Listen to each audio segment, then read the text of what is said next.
English dictionary వేసినప్పుడు దాంట్లో ఈ పదాన్ని చేర్చారు 1660. అది ఎట్లా అంటే అది విల్ అనేటువంటి పదంగా చేర్చారు. విల్ అంటే కోరిక, అదేవిధంగా అక్కడ దాని కోరిక అనేటువంటి అర్థంతో పాటు వాళ్ళు ఇంకో పదం కూడా ఇచ్చారు. ఒక స్త్రీ తనకి సహాయకుడిగా నియమించుకోవటము అనేటువంటి పదాన్ని కూడా యాడ్ చేయటం వల్ల సహాయక పదము అనేది అప్పటి నుంచి మనకి అందుబాటులో ఎప్పుడు 16వ శతాబ్దం నుంచే వాలంటీర్ వచ్చింది. ఇప్పటికి కూడా మనకు అమెరికా లాంటి దేశాలు మనం గమనిస్తే ఈ వాలంటీర్ వ్యవస్థను వాళ్ళు ఎంతగా ఎంకరేజ్ చేస్తారంటే స్వయంగా ప్రెసిడెంట్ ఆయన కూడా వెళ్ళి స్వయం సేవకు అంటే అప్పుడప్పుడు తన ప్రెసిడెంట్ అనే కోర్టును పక్కన పెట్టి ఆయన కూడా వెళ్ళి సర్వీస్ చేస్తాడు, ప్రజలకి రోడ్లు ఊడుస్తాడు, ఏమీ తప్పుగా తీసుకోడు. అదేవిధంగా ఏదైనా డస్ట్ ఉంటే దాన్ని తీసి క్లీన్ చేస్తారు. అట్లా ఒక ప్రెసిడెంట్ కూడా అంటే ఈ సేవకత్వంలో ఉండే ఆనందం ఏంటి, ఈ సహాయం చేసినందువల్ల ఇతరులకు వచ్చేటువంటి లాభం ఏమిటనేది ఎంతో అభివృద్ధి చెందిన దేశాలన్నీ కూడా ఆధారంగా మనకి చూపిస్తూ ఉంటే ఆదర్శవంతంగా భారతదేశం మాత్రం ఇంకా ఒక బానిస వ్యవస్థలాగా సర్వెంట్స్ది ఎంత హీనంగా చూడటము. అదేవిధంగా ఇంకా అంతకుముందు ఇప్పుడు ఇంకా కొంత బెటర్ వచ్చింది, వాళ్ళకి హక్కులు వచ్చాయి. కానీ కొంతకాలం క్రితం వరకు కూడా బానిసలు కొనుక్కుని వాళ్ళని రాచి రంపాన పెట్టేటువంటి వాళ్ళు. అట్లాంటి ఒక వ్యవస్థ నుంచి కోలుకొని భారతదేశం ప్రజాస్వామ్య వ్యవస్థలోకి మారిన తర్వాత బానిసత్వం తగ్గింది, అది ఇంకో రూపంలోకి వచ్చింది. అది ఇంకో రూపంలో మనం చూస్తూనే ఉన్నాం. మొన్నటి వరకు కూడా ఈ చిన్న పిల్లలను కూడా వాళ్ళని ఈ పనుల్లో దించి బానిసలుగా మార్చుకొని పిల్లల చేత కూడా వెట్టి చాకరీ చేయించి ఒక దుర్మార్గపు భూస్వామి వ్యవస్థను కూడా మనం చూసాము. ఇలాంటి వాటిని అన్నీ కూడా గమనించి చూస్తే అసలు ప్రజలకు సేవ చేయాలి అంటే ముఖ్యంగా వృద్ధులైనటువంటి వాళ్ళు, పసిపిల్లలైనటువంటి వాళ్ళు, పిల్లలు బాగా చదువుకోవాలి, ఆరోగ్యంగా పెరగాలి. అదేవిధంగా వృద్ధులు విశ్రాంతి తీసుకోవాలి. 60 ఏళ్ళు దాటిన తర్వాత వాళ్ళు ఇన్ని సంవత్సరాలు కష్టపడి కుటుంబం కోసం వాళ్ళు అరగ తీసుకుని ఒక గంధపు చెక్కలాగా పిల్లల ప్రయోజకులను చేసి చివరి దశ వచ్చేసరికి ఎంత హీనమైన స్థితి గడుపుతూ ఉన్నారంటే వృద్ధులు ఈ దేశంలో ఇప్పటికీ ఈ దుర్మార్గ వ్యవస్థ సాగుతూనే ఉంది. సోషల్ మీడియా వచ్చాక ఇటువంటి దుర్మార్గాలన్నీ మనం కళ్ళారా చూస్తూనే ఉన్నాము. ఎన్ని అంటే తల్లిని తీసుకెళ్లి శ్మశానాల్లో వదిలేసేటువంటి వాళ్ళు, తండ్రిని కూడా బ్రతికుండగానే చచ్చిపోయారని పూడ్చిపెట్టేటువంటి కొడుకులు, తర్వాత ఆస్తి కోసం చంపేసేటువంటి కొడుకులు, ఇంకా అసలు వృద్ధుల్ని తీసుకొచ్చి ఈ రోడ్డు మీద కొట్టుకుంటూ చాలా దారుణంగా కొట్టుకునేటువంటి దృశ్యాలు కూడా మనం చూస్తాము.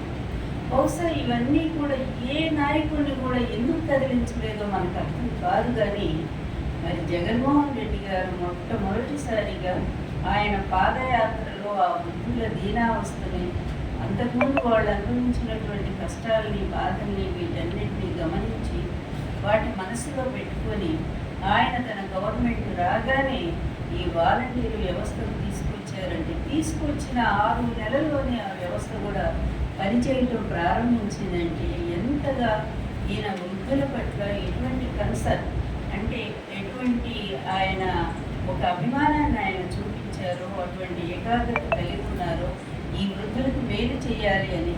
అంతకుముందు ఆయన అది కూడా ఎలక్షన్స్ ముందు చంద్రబాబు నాయుడు గారు 500 రూపాయలు 1000 రూపాయలు పెంచారు. ఆ 1000 రూపాయలు ఆయన మాత్రం ఎలక్షన్ ఎట్లాగా ఆయన ఇవ్వడు కనుక తన మేనిఫెస్టోలో పెడుతుంటాడు, నేను వస్తే నేను 3000 ఇస్తాను అని చెప్పి. ఎందుకంటే అప్పటికే జగన్మోహన్ రెడ్డి గారు 2000 ఇస్తామని చెప్పి ఆయన అనౌన్స్ చేయటం వల్ల ఈయన 3000 ఇస్తామని చెప్పడంతో అప్పుడు జగన్మోహన్ రెడ్డి గారు నేను ఇస్తానని చెప్పి అన్నారు. నిజంగా మాట ఇచ్చిన ప్రకారం నిలబడే మనిషి కనుక్కుని ఆయన రాగానే అంచెలంచెలుగా ఇస్తానన్నారు. మొన్నటి 3000 కూడా చేశారు. ఇప్పుడు ఇది ఎట్లా ఉంది అంటే ఇప్పుడు వృద్ధులు బయటికి రాకుండా మంచంలో పడిపోయేటటువంటి వృద్ధులు, కాళ్ళు లేనటువంటి వాళ్ళు, కళ్ళు లేని వాళ్ళు, అంగవైకల్యం ఉన్నవాళ్ళు, ఇలా 66 లక్షల మందికి ఈ రాష్ట్రంలో జగన్మోహన్ రెడ్డి గారు దాదాపు ఇప్పటి వరకు 84,000 కోట్ల రూపాయలు ఈయన ఇంకా 2 నెలలుంటే 5 సంవత్సరాలు పూర్తవుతుంది. ఈ 5 సంవత్సరాలు ఆయన అందించారు అంటే ఇటువంటి వ్యవస్థను మనం ఎప్పుడు ఎక్కడా చూడలేదని విదేశాల నుంచి వచ్చినటువంటి విదేశీయులే ఈ వ్యవస్థను చూసి ప్రభుత్వం ఆయనకి ఎన్నో మరి సర్టిఫికెట్స్ ఇచ్చి వెళ్ళిపోతున్న పరిస్థితి కూడా మనం చూసాము.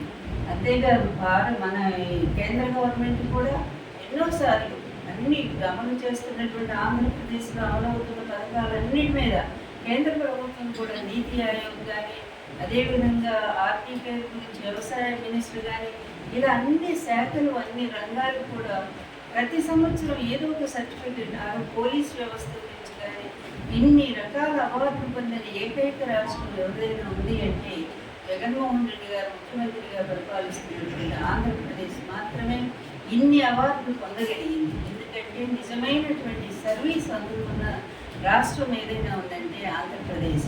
గతంలో కూడా అనేక మంది పరిపాలించారు. ఇప్పుడు ఆనాడు పేదరికంలో ఎన్టీఆర్ గారు ఇచ్చిన ₹2 కిలో బియ్యం అనేది ఆ రోజుల్లో చాలా గొప్ప వరం. అది నిజంగానే కొన్ని లక్షల కుటుంబాలు ఆ రోజు హాయిగా అన్నం తినగలిగారు. తర్వాత వైఎస్ రాజశేఖర రెడ్డి గారు వచ్చాక పేదవాళ్లకు ఉచిత విద్యుత్ అనే ఉచిత విద్య అనేటువంటి ఫీజు రీయింబర్స్మెంట్ ద్వారా అనేక మంది పేద విద్యార్థులకు ఆయన మరి చదువు చెప్పించి ఈరోజు వాళ్ళంతా కూడా పెద్ద పెద్ద ఉద్యోగాల్లో చేయగలిగారు. తర్వాత ఇక చెప్పుకోవటానికి మనకి చరిత్రలో ఎవరు పేర్లే వినపడవు కనపడవు. ఇప్పుడు మళ్ళీ జగన్మోహన్ రెడ్డి గారు వాళ్ళిద్దరిని మించిన ఆశయంతో ఈరోజు రాష్ట్రంలో దూసుకుపోతూ అనేక మంది అనేక పథకాలు ఒకటా రెండా మా దగ్గర లిస్ట్ ఉందండి. మాకే ఒక్క పథకం కూడా గుర్తుండదు నిజం చెప్పాలంటే. ఎంతసేపు ఉన్న అమ్మఒడి చెప్తాము, లేకపోతే ఫీజు రీయింబర్స్మెంట్ పాతదేవికి అది చెప్తాము.